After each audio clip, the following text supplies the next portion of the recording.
हर हर महादेव मित्रों, कैसे हैं आप। आज आपको लेकर चलेंगे अमरनाथ जी की यात्रा पे, जो भारत की सबसे कठिन यात्राओं में से एक यात्रा मानी जाती है। कहा जाता है जिसने एक बार अमरनाथ की यात्रा कर ली उसका जीवन सफल हो गया। इस यात्रा का ध्येय वाक्य है, भूखे को अन्न, प्यासे को पानी, जय बाबा अमरनाथ बर्फानी। तो चलिए आज यहाँ के बारे में सब कुछ जानेंगे, लेकिन विस्तार के साथ। आपको बता दें कि अमरनाथ जी की गुफा श्रीनगर से करीब 150 किलोमीटर दूर 3888 मीटर की ऊंचाई पर स्थित है। गुफा की लंबाई 19 मीटर है और चौड़ाई 16 मीटर। अमरनाथ जी की गुफा में शिवलिंग का निर्माण प्राकृतिक रूप से होता है, जिसे हिमानी शिवलिंग भी कहा जाता है। लेकिन सबसे अद्भुत बात यह है कि यहाँ जो शिवलिंग बनता है वो ठोस बर्फ का होता है, जबकि गुफा के आसपास जितनी भी बर्फ मौजूद होती है वो कच्ची होती है, जो हाथ लगाते ही पिघल जाती है। आपको बता दें कि अमरनाथ गुफा की खोज भृगु मुनि ने की थी। बताया जाता है कि बहुत समय पहले कश्मीर घाटी पानी में डूब गई थी। तब कश्यप मुनि ने नदियों की एक श्रृंखला के जरिए इसे पानी से बाहर निकाला।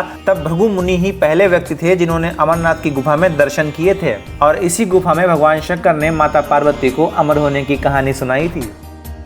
अब बात कर लेते हैं कि यहाँ तक पहुँचा कैसे जाए। सड़क, ट्रेन, बाय प्लेन, आप यहाँ तीनों तरीके से आ सकते हैं। अगर आप ट्रेन से आने का प्लान कर रहे हैं तो आपको पहले जम्मू आना होगा, और अगर आप प्लेन से आने का प्लान कर रहे हैं तो आपको श्रीनगर तक आना होगा। आगे बढ़ने से पहले आपको एक बात बता दूं कि अमरनाथ जी की यात्रा दो रास्तों से होती है। पहला है बालटाल का, दूसरा है पहलगाम का। बालटाल का रास्ता 14 किलोमीटर लंबा है, जो कि सूखे पहाड़ है, लेकिन पहलगाम का रास्ता बहुत ही अच्छा है, प्राकृतिक है। अगर आप प्रकृति के पास जाना चाहते हैं तो आप पहलगाम वाले रास्ते से यात्रा कीजिए, जो कि 33 किलोमीटर लंबा पड़ता है। पहलगाम से यात्रा के दौरान पहली रात आपको शेषनाग में रुकना होता है और दूसरी रात आपको पंचतरणी में रुकना होता है। खैर, जम्मू पहुंचने के बाद आपको 7 किलोमीटर दूर भगवती नगर बेस कैंप पहुंचना होगा, जहां आपको रात भर विश्राम करने के बाद सुबह 4 बजे कॉन्वॉय के साथ आपको बालटाल या पहलगाम की ओर ले जाया जाएगा। यहीं से आपको बस की सुविधा मिल जाती है। बस का किराया करीब 700 रुपए से लेकर 800 रुपए तक का होता है। इसके अलावा अगर आप ज्यादा लोग हैं तो आप अपनी गाड़ी भी बुक कर सकते हैं। आगे बढ़ने से पहले एक बात बता दूं, अगर कोई दिक्कत हो ना, कमेंट बॉक्स में जरूर पूछ लेना, सारी समस्याओं का जवाब मिल जाएगा। लेकिन अगर आपने यात्रा करने की मन बना लिया है और भोलेनाथ ने आपको बुला लिया है तो रजिस्ट्रेशन करवाने के बाद अपना RFID कार्ड जरूर बनवा लेना। कैसे बनेगा, कहाँ मिलेगा, इस सब की जानकारी के लिए अलग वीडियो बना रखा है, जिसका लिंक डिस्क्रिप्शन बॉक्स में मिल जाएगा।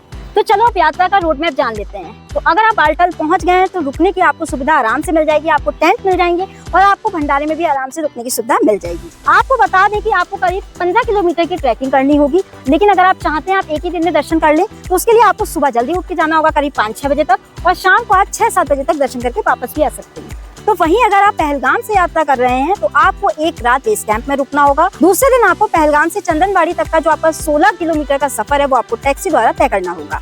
यहाँ पर आपको एक इंटरेस्टिंग बात बताना चाहूंगी कि अगर आप प्रकृति से करते हैं प्यार तो आपको मिलेगी बेताब वैली, जो कि बहुत ही ज्यादा खूबसूरत है। आप वहाँ जाकर भी एंजॉय कर सकते हैं। तो अब होगी आपकी भक्ति की असली परीक्षा, जो कि आपको चंदनबाड़ी से 25 किलोमीटर का ट्रैक करना होगा, जो कि आप 2 से 3 दिन में कर सकते हैं।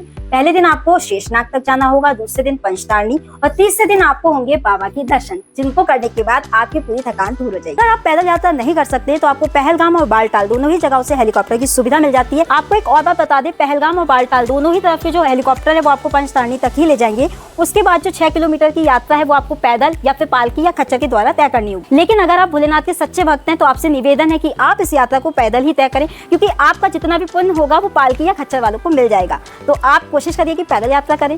लंबी और कठिन चढ़ाई के बाद जब पहली बार आपको बाबा बर्फानी के दर्शन होते हैं तो आपका दिल सुकून से भर आता है। ये यात्रा आपके अंदर एक बड़ा बदलाव लेकर आती है, प्रकृति से आपको जुड़ाव महसूस करवाती है। अगर आप यहाँ आ रहे हैं तो आप पहलगाम के पास अरू वैली आ सकते हैं, बेताब वैली घूम सकते हैं, सोनमर्ग जा सकते हैं, श्रीनगर जा सकते हैं, गुलमर्ग जा सकते हैं, बरोट वैली जा सकते हैं, अरू वैली जा सकते हैं, गुरेज वैली जा सकते हैं। बाकी तो पूरे कश्मीर में घूमने के लिए बहुत कुछ है, लेकिन आपके पास जितना समय हो उतना जरूर घूमिएगा। जाते जाते आप बात कर लेते हैं बजट। अगर जम्मू तक आने जाने का किराया छोड़ दिया जाए तो पर पर्सन 3 से 4 हजार रुपए में आप आराम से यहाँ घूम सकते हैं, अपनी यात्रा का आनंद ले सकते हैं। बाकी वीडियो पसंद आए तो लाइक करिएगा, शेयर करिएगा। बाकी मिलते हैं आपसे नेक्स्ट वीडियो के साथ, तब तक लीजिए भोलेनाथ।